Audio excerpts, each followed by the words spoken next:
So mistakes were made on this hike. We went to Thunder Mountain, which is a trail just outside of Bryce Canyon. It looks like a mini version of Bryce, but it's in state, or I shouldn't say state, it is in national forest instead of a national park, which did allow me to use a drone. So that was why I kind of went there, because I knew with the red rock and the hoodoos and the snow that it would just be a really dramatic landscape. And it was. I mean, I think it was pretty amazing. Maybe you guys don't, whatever. It was a 15-mile loop. I got the link below for all trails if you're interested in it. And about a little over 10 or a little under 10 is on trail, and then there's a small section that's on a road back. But the terrain looked amazing. It's mostly a mountain bike trail, but it looked like it would be a good trail to do in the winter based on the fact that there could be snow and ice. And we started the trail at just after sunrise. I mean, like just after sunrise. We actually left our hotel at sunrise. We did stay at the Best Western near Bryce because it was 2 degrees outside, and you know, I just did not feel like camping in that at all. So we stayed at the Best Western. Being off season in late February, it was very inexpensive. Included breakfast, which was good because we were able to grab a couple snacks from it. And then we got to the trailhead, got on the trail right away, and it was fantastic. It was a great start, exactly what we expected. You know, a little bit of snow, moved into some of the red rock, had the hoodoos, it was beautiful. About half the trail was exactly what we thought we were gonna have. But then the back half of the trail, things kind of took a turn. I don't want to say for the worst, we'll just say it took a lot of energy. As we started to climb, I guess I didn't do nearly as much due diligence or homework as I should have to see how the topography worked. I knew we were going to go up. We started getting high enough that the snow just didn't really stop. And then we started dealing with a lot of snow drifts. Now the snow drifts completely filled up the one flat area, which would be where the trail was cut into the side of the hills.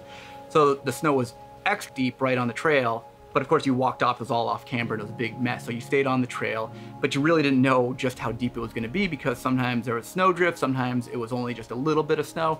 Anyway, the worst part of the snow was, it was what we call death crust. So the very top layer is this kind of hard, icy layer that you put your foot on it and you go, oh man, I've got stability here, this is great. And you start stepping up on it, and as soon as you put too much weight on it, boom, you collapse through.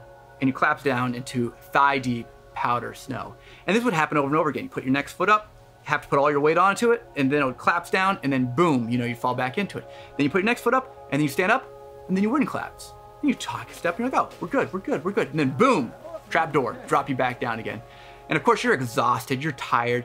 We were totally ill-prepared for this level of snow. We didn't have snowshoes. Heck, I had trail runners on, and I had Cool Max socks. So I had breathable, cooling socks on with my breathable shoes, and you know, no snow pants, no snowshoes, no snow poles or sticks to help walk through this. Totally ill-prepared. But I've been hiking down in southern Utah for years in the middle of winter, and I've never dealt with this kind of conditions or terrain. Shame on me. You know, what can I say? We made it through, obviously I'm here. It was just a little bit more adventure than I necessarily wanted or anticipated. So this went on for the whole back half of the trail system, which is an additional 5 miles. So we basically had 5 miles of us taking turns, digging through this really, really deep, thigh deep death crust. And it was exhausting, I'm not gonna lie. I mean, as cold as I should have been walking through snow like that when it was only, you know, 30 degrees outside, both of us were just sweating profusely. Now we kept saying, oh, this can't go on forever, because we were on the snowy side of the hill. You gotta get onto the sunny side of the hill. And we were joking about, oh, we're gonna be going uphill both ways in the snow, you know, just like Dad used to do, you know, and they always joke about it in school when I was your age, you know, uphill both ways in the snow and in the wind. You know, well, I'll let you know, we went uphill in the snow the entire time. Somehow, some way, we never got out of the snow. It got worse and worse and worse. And yeah, I didn't record a lot of that because honestly, I didn't want to go back and get the camera. So I just hoofed it, we went on through it, and we got through to finally got up to what was the fire road up there. And it was a little bit easier in there because we could pick where the snowdrifts were. We'd find the snowdrifts and move a little bit to the left or the right. We could stand up on the snow and not completely collapse in. I still fell on my face a few times, so did my buddy. But we finally got out to the road, and what should have been something that we left at sunrise, we were hoping to be done around 2 or 3 in the afternoon. We didn't even get onto the road until 5 or 6. And then from the road, it's actually a 6-mile hike back on the road to the actual car. And we actually hitchhiked back, and thank you for picking us up. Those 6 miles were gonna be a long walk back. So yeah, that made a big difference for us and definitely improved our morale a little bit.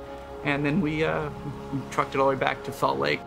But we made it, and we went through a lot of varied terrain. I got to imagine that the trail in the rest of the year, when there's a little bit less snow, probably wouldn't be necessarily the most exciting hiking trail, probably be a really good mountain biking trail. It wasn't that challenging with the exception of the really, really deep snow that we had.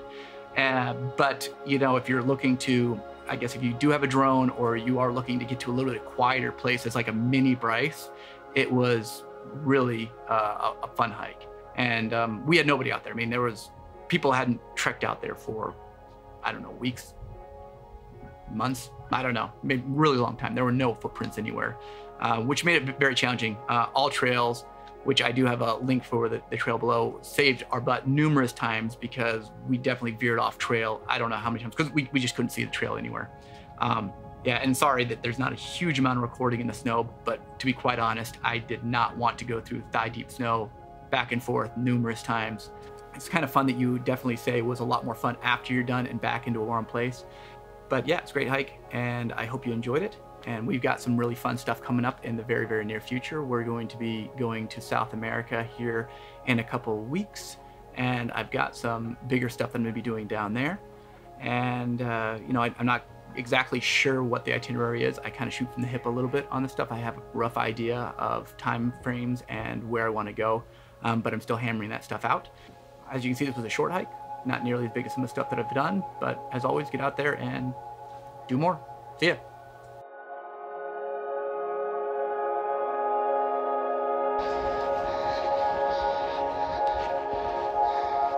That shot better be worth it.